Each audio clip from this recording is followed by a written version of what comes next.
Pratęskime įrašų ciklą, kodėl mano gyvenime atsitinka vienokios ar kitokios aplinkybės ir situacijos. Tikriausiai kiekvienam žmogui žemėje iškyla anksčiau ar vėliau panašus klausimai. Ir žinot, atsakymai yra viešpaties mum paliktuose žodžiuose, jo rašte. Pati nagrinėju paskutiniu metu ir gilinuosi į Juozapo istoriją, Jobo istoriją. Šiandien paskaitykim trumpą ištrauką iš Jobo 13 skyriaus, kur Jobas sako: jeigu viešpats mane ir pražudys, aš viešpačiu pasitikėsiu, išlaikysiu savo kelią jo akivaizdoj. Įsivaizduokit, koks tvirtas įsitikinimas žmogaus, tokio pat žmogaus, kuris gyveno tikėjimu, kaip ir daugelis iš mūsų gyvenam tikėjimu, bendraujam su viešpačiu, meldžiamės. Jobas ypač buvo tikintis žmogus ir žinot, raštas sako, jis prarado viską žemėje, ką turėjo brangiausia. Jis prarado savo namus, santaupas, jis prarado, kas yra brangiausia žmogui. Jis prarado savo vaikus. Jis prarado sveikatą. Atrodo, prarado viską, dėl ko žemėje žmogus gyvena. Bet jo įsitikinimas buvo nekintantis. Jis sako, aš pasitikėsiu ir išlaikysiu savo kelią tobulą prieš viešpatį. Ir kai aš neturiu atsakymų, kodėl atsitinka viena ar kita aplinkybė mano pačios gyvenime. Kad ir kaip kelias minutės ar kurį laiką labai atrodo sunku ir skaudu tai girdėti, tai matyti, aš nusprendžiu pasitikėti viešpačiu.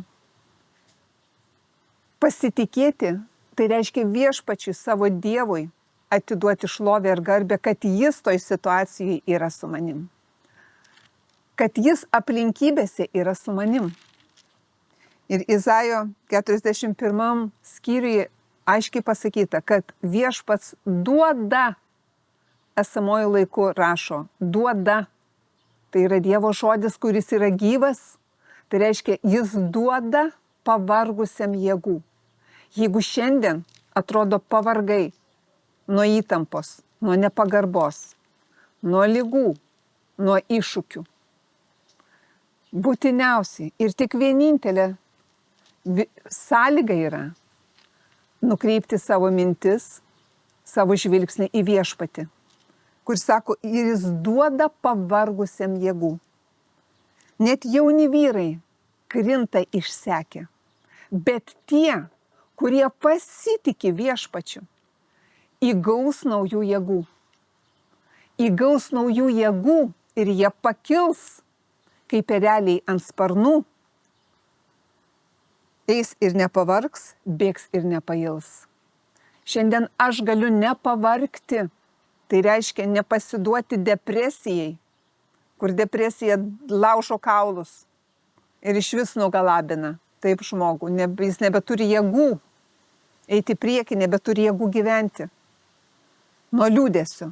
Ir viešpats aiškiai sako, duoda raktą šiandien man, kad tas, kuris pasitiki, tai reiškia, kai yra aplinkybė ir aš nežinau, kodėl jinai atsitiko, nežinau, atsakymo nėra.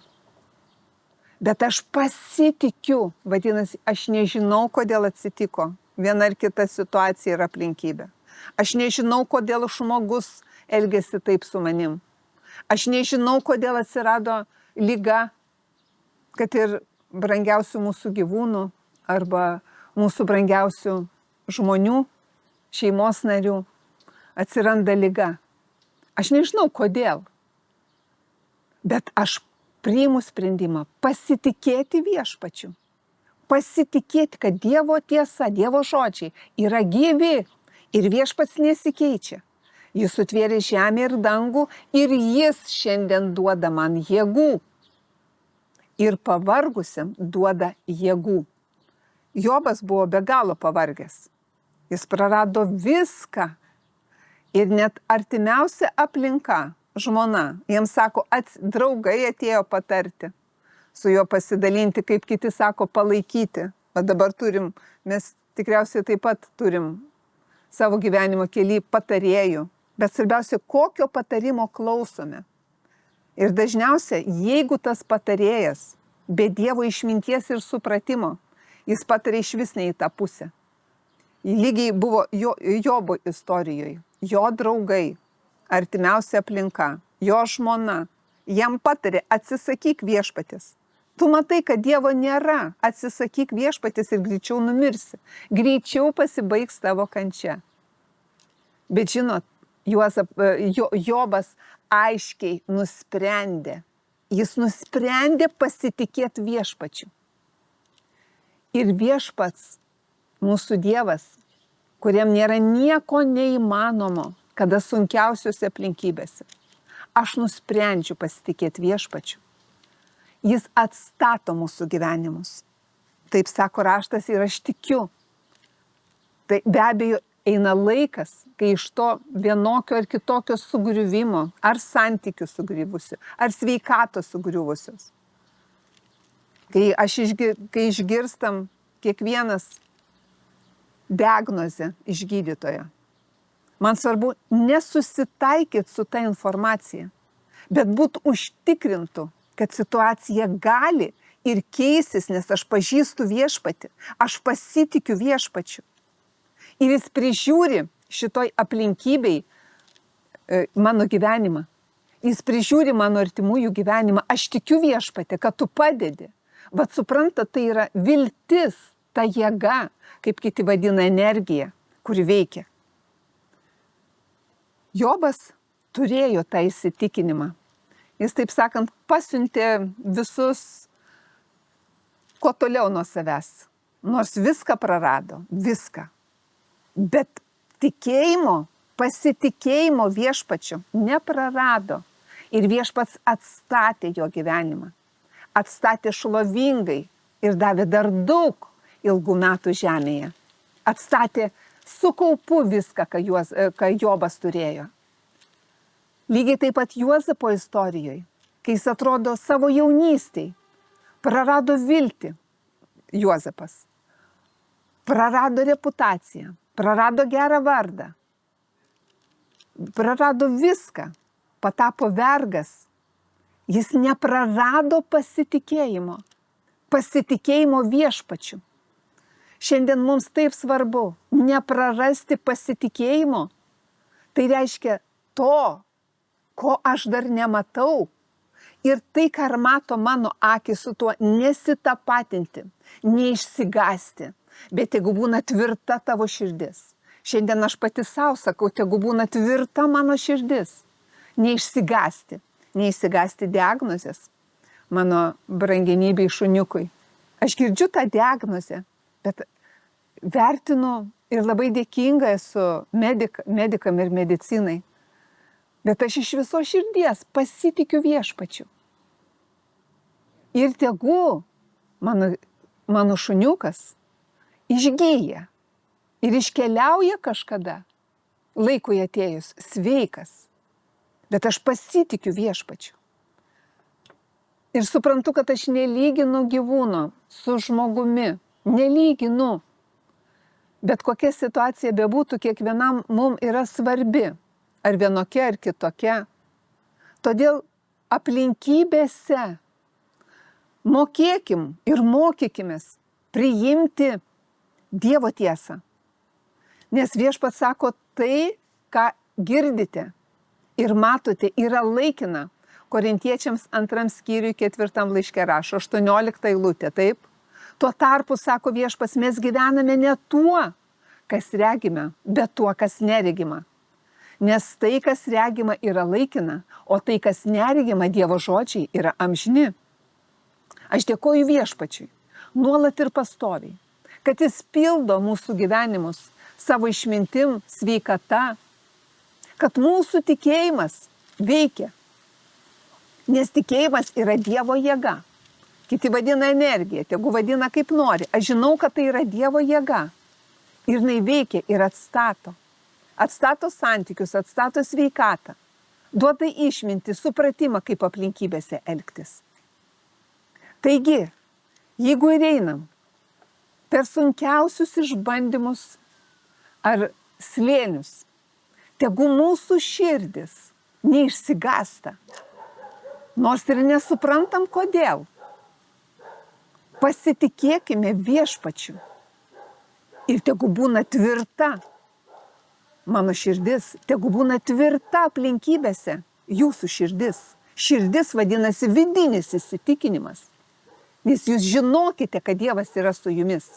Jūs prisiminkite, kad sunkiausiuose aplinkybėse raštas sako, Dievas buvo kartu su tai žmonėmis. Ir tie Dievo žmonės nukreipdavo savo mintis į Viešpatį. Jie ne tai, kad nukreipdavo, jie kalbėdavo.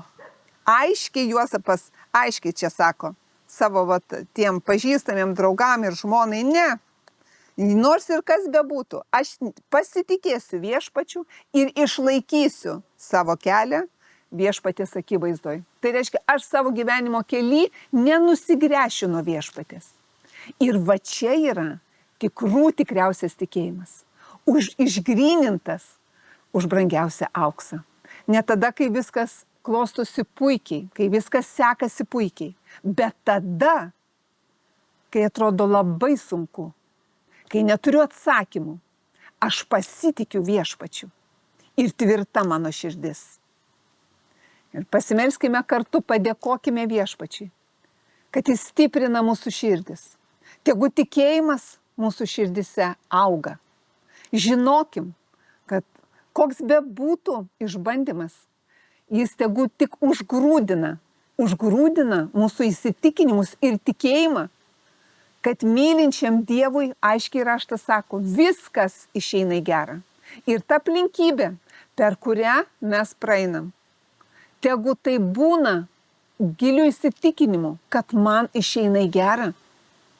Nes tai sako Viešpats ir tokia yra jo tiesa. Todėl neleidžiam nuliūsti mūsų širdžiai. Ačiū tau Viešpatė, kad gera tobula tavo valia tegu reiškiasi visų mūsų tikinčiųjų, kurie pasitikim, gyvenam su tavim Viešpatė mūsų gyvenimuose, tegu reiškiasi tavo valia.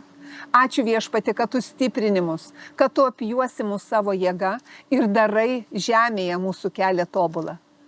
Ačiū tau Viešpatė, mes tikime, kad tu atėjai Viešpatė, kaip ir sakai, kad atėjai duoti mums gyvenimo čia žemėje su perteklium, ramybei, užtikrintume Viešpatė, pasitikėjime tavimi. Ir aš tikiu, kad Jono Evangelijoje 10 skyriui, kur Jėzus atėjęs sako, kad aš atėjau duoti gyvenimo su perteklium. Tas perteklius yra vidinis mūsų įsitikinimas. Nepasiduoti nerimui, baimiai, abejonėm. Nesudužti, kai atrodo didžiausias ir sunkiausias išbandymas. Linkiu kiekvienam iš mūsų augti Dievo pažinime. Tegu Dievo išmintis, Dievo malonė, Dievo gerumas stiprina ir laiko mus. Bet svarbiausia, mes patys visų savo protų, visų savo supratimu, visų savo įsitikinimu pasitikėkime Viešpačiu.